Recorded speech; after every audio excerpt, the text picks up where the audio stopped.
Hola y bienvenidos a Parálisis Cerebral Infantil, entendiendo y cambiando miradas.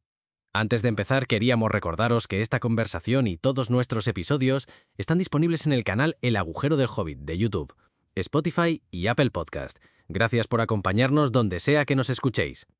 Hoy vamos a tratar un tema que afecta a millones de familias en todo el mundo. Un tema que a menudo viene acompañado de preguntas, miedos y sobre todo de muchos mitos: la parálisis cerebral. Cuando una familia recibe este diagnóstico, una de las preguntas más angustiantes y persistentes ¿es la parálisis cerebral hereditaria? Para ayudarnos a desentrañar la verdad, contamos con una experta en la materia, la doctora Elena García, investigadora especializada en trastornos del neurodesarrollo. Doctora, gracias por acompañarnos. Gracias a ti por invitarme. Es un tema crucial y me alegra tener la oportunidad de aportar algo de claridad. Perfecto. Pues empecemos por lo más básico, porque creo que hay mucha confusión. Doctora, ¿qué es exactamente la parálisis cerebral? Claro, la parálisis cerebral no es una sola enfermedad, sino un grupo de trastornos permanentes que afectan el desarrollo del movimiento y la postura. La causa es un daño no progresivo en el cerebro de un bebé o un niño pequeño mientras éste todavía se está desarrollando. Este daño puede ocurrir antes, durante o justo después del nacimiento. Es muy importante subrayar el término no progresivo. Esto significa que la lesión cerebral original no empeora con el tiempo.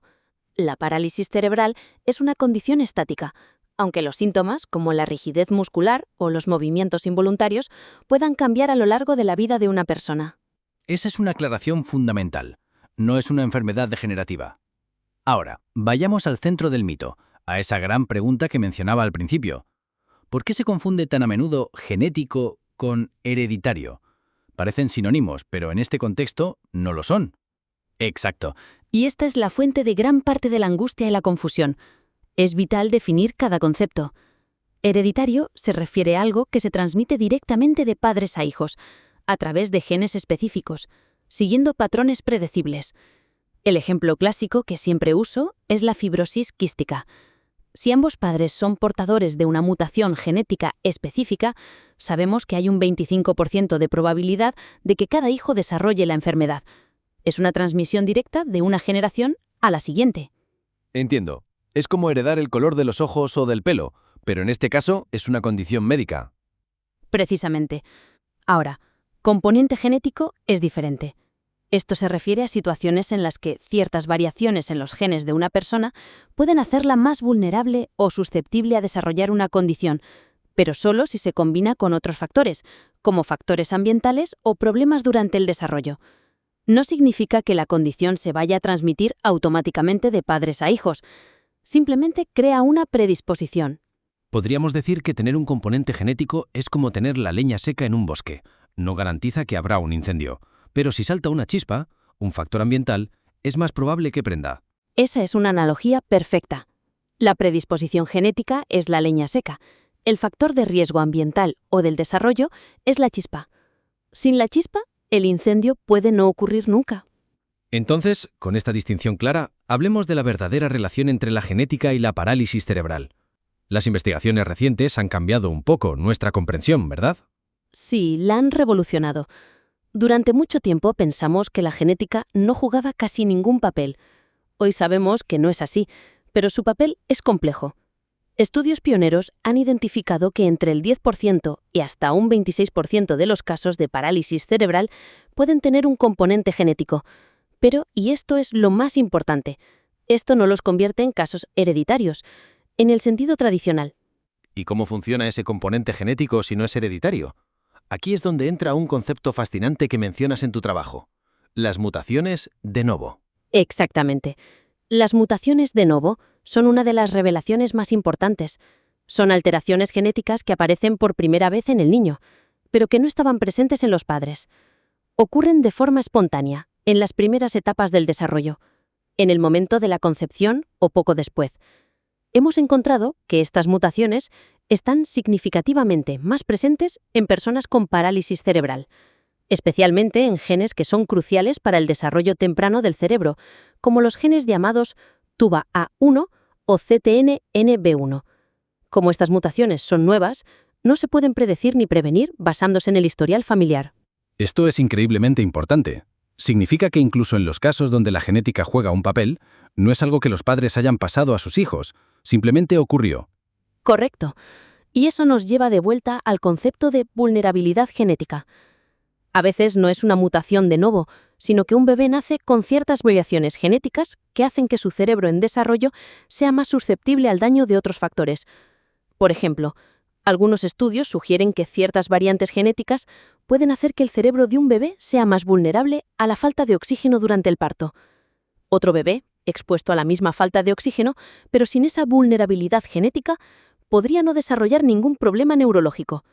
El gen no causa la parálisis cerebral, pero baja las defensas del cerebro ante una lesión. Para poner todo esto en perspectiva y que la gente no se quede solo con la palabra genética, ¿cuáles son los factores de riesgo más conocidos y documentados, aquellos que representan la gran mayoría de los casos? Es fundamental hablar de ellos, porque son la causa en la mayoría de los casos. Los podemos dividir en 3 grupos. Primero, los factores prenatales, que ocurren antes del nacimiento. Aquí incluimos infecciones maternas durante el embarazo, como el citomegalovirus o la rubeola, la exposición a toxinas como el mercurio o problemas en el desarrollo normal del cerebro. ¿Y durante el nacimiento? Esos son los perinatales. El más conocido es la falta de oxígeno prolongada, aunque hoy sabemos que es menos común de lo que se pensaba. Los factores más frecuentes en este grupo son el nacimiento prematuro, especialmente antes de las 32 semanas, y el bajo peso al nacer. Y también complicaciones como un desprendimiento de placenta. Y finalmente, los que ocurren después. Sí, los factores postnatales. Aquí entran las infecciones cerebrales en los primeros meses o años de vida, como la meningitis o la encefalitis, traumatismos craneales por accidentes o ictericia severa que no se trata adecuadamente.